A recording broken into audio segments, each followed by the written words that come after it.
Stanford university 1548 জন ছেলে মেয়েকে নিয়ে 90 বছর গবেষণা করছে যে কারা জীবনে সবচেয়ে সফল হয়, কারা সবচেয়ে বেশি দিন বেঁচে থাকে। গবেষণা রিপোর্ট যেটা দেখা গেল, মাত্র যারা 3টা কাজ করে, তার মধ্যে একটা কাজ কি, অন্যের উপকার যে করে, অন্যের উপকার যে করে সে জীবনে সফল হয়, সেই লোকটা জীবনে বেশি দিন ভালোভাবে সুস্থভাবে বেঁচে থাকে।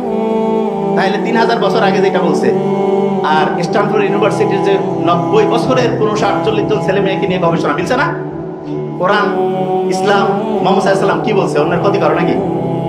ইসলামের সবচেয়ে গুরুত্বপূর্ণ কাজ কি? অন্যের উপকার করা, হাসি মুখে কথা বলা, সদকা দেওয়ার সমান সব। কিয়ামত দেখতেছো আসতেছে, সময় আছে গাছ রোপণ করো। দেখেন মাটি যে কত পাওয়ারফুল। একটা বীজ দিলেন, কিরকম বিভিন্ন ফল, বিভিন্ন ফুল, বিভিন্ন সবজি, যা কিছু হইলো মাটি থেকে হইলো না? ওই শয়তান যে কইছিল মাটির দাম, আল্লাহ কাছে দেখ মাটির মধ্যে আমি কি দেই। চিন্তা করছেন? ওই মাটি থেকে আমাদের আল্লাহ বানাইছে। চিন্তা করেন কি অসাধারণ। আল্লাহর সায়েন্স বুঝছেন? কোন জায়গা থেকে কোন জায়গায় আসছে, সব মাটির মধ্যে দিয়ে রাখছে আল্লাহ। সারা পৃথিবীতে এখন সবাই মাটির মধ্যেই সবকিছু আছে। এবং আমরাও তো কবিতা পড়ি না, ওই যে মাটির দেহ মাটিতে, কি আছে না সুন্দর সুন্দর কবিতা, আমার অবশ্য মুখস্থ থাকে না এইগুলা, কিন্তু জানি না ও আমার দেহর মাটি, হ্যাঁ এরকম কি কি আছে তো দেখ এরকম। আচ্ছা, যে জায়গায় ছিলাম, তাহলে অন্যের উপকার করা ইসলামে দেখেন তো আপনি, জাকাত দেওয়া অন্যের উপকার। এখানে একটা খুব ইন্টারেস্টিং জিনিস বলবো, বিজ্ঞানীরা দেখছে অন্যকে দান করলে বাড়ে। বিজ্ঞানীরা এটা নিয়ে গবেষণা, যে যত দান করে তার তত বাড়ে। জাকাতের অর্থ হচ্ছে বৃদ্ধি পাওয়া। আপনি ঠিকভাবে জাকাত আদায় করবেন। আবার জাকাত আর দান খয়রাতে, দান করা এক না, জাকাত দান দুইটা আলাদা জিনিস। জাকাত দিবেন, অর্থনৈতিক ব্যবস্থাটা রাষ্ট্রীয়ভাবে নিয়ন্ত্রিত হবে এবং দেখবেন কারো অভাব থাকবে না। আচ্ছা, এখানে আমাকে বলেন তো, আমরা অন্যের উপকার করার ক্ষেত্রে আমি একটা ভালো বুদ্ধি দেই।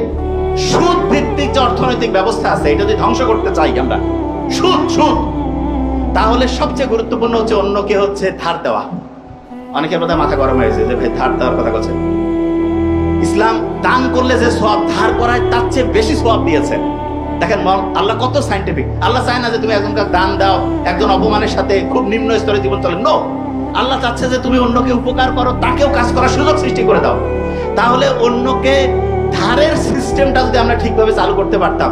হ্যাঁ, অনেকে আছে ধার নিলে দেয় না, তবে আমি আপনাকে বলি, আপনি ধার দিলে বিশ্বাস করেন আপনার কমবে না। তবে মানে একটু সতর্ক হবেন যে ওই ধারের টাকা দিয়ে কেউ যাতে জুয়া খেলা, ক্যাসিনো, যেমন আমাদের এলাকায় নীলফামারী সৈয়দপুরে আমি খবর জানছি, আজকে আসার সময় আমার ছোট ভাই বললো এমন নাকি জুয়া কয়েক মাস চলছে, আমি জানি না একদম আমাকে বললো, প্রত্যেকদিন কোটি কোটি টাকা ট্রানজাকশন হয়েছে।